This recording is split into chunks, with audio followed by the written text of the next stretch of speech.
महाराष्ट्र में विधानसभा चुनाव के लिए मतदान खत्म हो चुके हैं। अब इंतजार है 23 नवंबर यानी नतीजों का। अब नतीजों से पहले ही महाराष्ट्र के सियासी गलियारों में हलचल तेज हो गई है। सभी अपने अपने नेताओं से बातचीत करनी शुरू कर चुके हैं।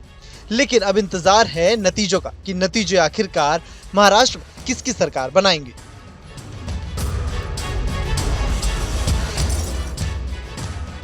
महाराष्ट्र विधानसभा चुनाव के लिए मतदान खत्म होते ही उप मुख्यमंत्री देवेंद्र फडणवीस ने राष्ट्रीय स्वयंसेवक संघ यानी आरएसएस के सरसंचालक मोहन भागवत से मुलाकात की। उनसे इस दौरे से राजनीतिक बहस छिड़ गई। विधानसभा के लिए संघ परिवार ने लोक जागर मंच के माध्यम से सजग रहो अभियान चलाकर मतदान की अपील की थी। ऐसे में वोट शेयर बढ़ाने में संघ की भूमिका अहम मानी जाती है। एग्जिट पोल में अनुमान लगाया गया कि महायुति सत्ता में आएगी।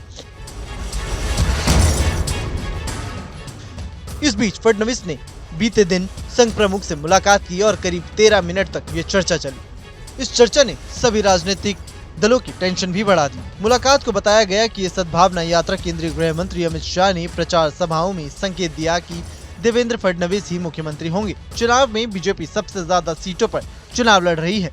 ज्यादा सीटें जीतने पर बीजेपी की सत्ता की राह आसान हो जाएगी। इस दौरे के बारे में बोलते हुए देवेंद्र फडणवीस ने कहा कि ये एक सद्भावना यात्रा थी। उन्होंने एग्जिट पोल की ओर इशारा करते हुए कहा कि इस पर टिप्पणी करने से परहेज किया और दावा किया कि राज्य में महायुति सत्ता में आएगी। नागपुर दक्षिण पश्चिमी सीट से बीजेपी के उम्मीदवार उप मुख्यमंत्री देवेंद्र फडणवीस ने चाय पर कार्यकर्ताओं से भी बातचीत की।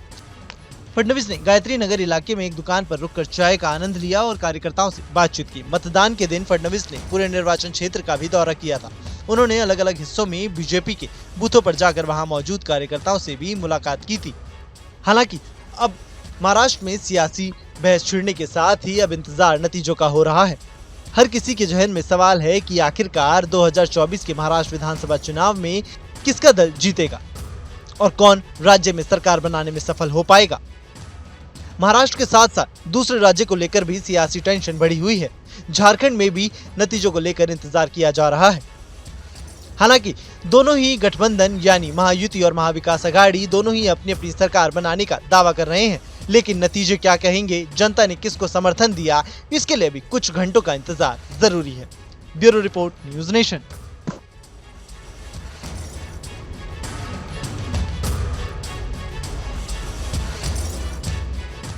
न्यूज नेशन अब व्हाट्सएप पर खबरों के ताजा अपडेट के लिए न्यूज नेशन के इस क्यूआर कोड को स्कैन करें।